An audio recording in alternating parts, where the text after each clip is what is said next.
पश्चिम बंगाल में चुनाव प्रचार जोरों पर है और इस बीच चुनाव प्रचार के दौरान ही चुनाव आयोग ने नई मतदाता सूची जारी कर दी है। इलेक्शन कमीशन की सूची से बंगाल में बवाल खड़ा हो गया है क्योंकि चुनाव आयोग ने एसआईआर के बाद 90 लाख वोटर्स के नाम मतदाता सूची से हटा दिए हैं। जाहिर है प्रदेश और टीएमसी की मुखिया ममता बनर्जी चुनाव आयोग समेत बीजेपी से खफा हैं। আপনার অধিকার কাটছে, আপনার ভোট লুট করছে। আমি সুপ্রিম কোর্ট পর্যন্ত কেস করে বাদ বাকি আরো 27 লক্ষ কত বাকি আছে 40,000, সেটার জন্য ফর্ম ফিল আপ করে ট্রিব্যুনালে চেষ্টা করতে হবে। আর 58 লোক যেটা আগে বাদ দিয়েছে সেটা তো খোলেইনি। সেখানে অনেক মহিলা আছে যারা বাপের বাড়ি থেকে শ্বশুর বাড়ি গেছে, ঠিকানা চেঞ্জ করেছে, নাম বাদ, নিজের টাইটেল চেঞ্জ করেছে, হাজব্যান্ডের সাথে নামবাদ।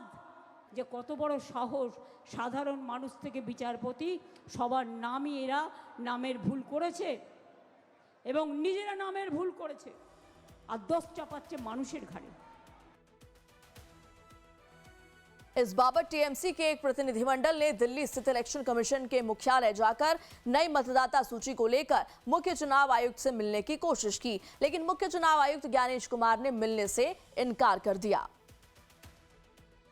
What the election commissioner chief election commissioner told us within 7 minutes of the meeting: get lost. This is what the chief election commissioner told the Trinamool Congress delegation. Get lost का हिंदी क्या होता है? निकल जाओ यहाँ से, निकल जाओ यहाँ से। ये इलेक्शन कमिश्नर बोला लास्ट में, तो हम निकल जाए, हम लोग निकल आए। राजनीतिक जानकार कहते हैं पश्चिम बंगाल का चुनावी दंगल 2021 से इतर होगा क्योंकि यहां लड़ाई लहर की नहीं लकीर की है। बीजेपी उसी लकीर को थोड़ा सा खिसकाने की जुगत में है। एसआईआर पूरे देश भर में हो रहा, कहीं पर जुडिशियल ऑफिसर नहीं लगाने पड़े, सिर्फ बंगाल में लगाने पड़े। कारण क्या है? यही चुनाव के अंदर तमिलनाडु में भी एसआईआर हुआ, कोई कोर्ट केस नहीं हुआ। केरल में भी एसआईआर हुआ, कोई कोर्ट केस नहीं हुआ। तमिलनाडु में डीएमके की सरकार है, केरल में कम्युनिस्टों की सरकार है। बंगाल में ऐसा क्या हुआ कि सुप्रीम कोर्ट ने जुडिशियल ऑफिसरों को लगाना पड़ा? इस बात का जवाब ममता बनर्जी ने बंगाल की जनता को दिया। दरअसल चुनाव सिर्फ कुल वोट से नहीं, सही सीट पर सही अंतर से जीते जाते हैं। एक नजर बंगाल की चुनावी मार्जिन पर।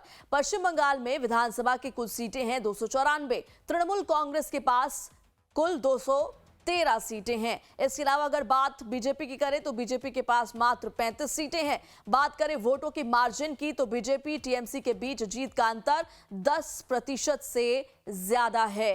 मतलब तृणमूल कांग्रेस कई जगह बहुत ज्यादा जीतती है और बीजेपी कई जगह बस थोड़ा कम हारती है। अब जरा व्यर्थ वोट का हिसाब देखिए। 2024 में तृणमूल कांग्रेस के 55.8 लाख वोट ऐसे थे जो जरूरत से ज्यादा अंतर में व्यर्थ हो गए। वहीं बीजेपी के लिए यही आंकड़ा 11.9 लाख वोटर्स का है। 2021 में भी टीएमसी के 65 लाख वोट व्यर्थ हुए थे। देखिए 2021 का ये आंकड़ा है। टीएमसी की बात करें तो 65 लाख और बीजेपी के 5.5 लाख वोट व्यर्थ गए थे। यानी एक तरफ ज्यादा से ज्यादा जीतने का गणित और दूसरी तरफ जहां जरूरत हो वहीं जीतने की रणनीति। बात करें चुनावी रणभूमि की तो करीब 58 सीटें ऐसी हैं जहां मुकाबला सांस अटकाने वाला है। यहां अगर सिर्फ 1.92 लाख वोटों का झुकाव बदल जाए तो पूरी तस्वीर पलट सकती है। उधर मतदाता सूची में एसआईआर के बाद 90 लाख नाम वोटर लिस्ट से हट गए हैं। टीएमसी कहती है खेल में गड़बड़ी है तो बीजेपी कहती है खेल अब साफ हो रहा है। साथियों, मैं आपको एक और बात कहूंगा। मतदान वाले दिन टीएमसी के गुंडे आपको जितना भी डराए, आपको कानून पर भरोसा रखना है।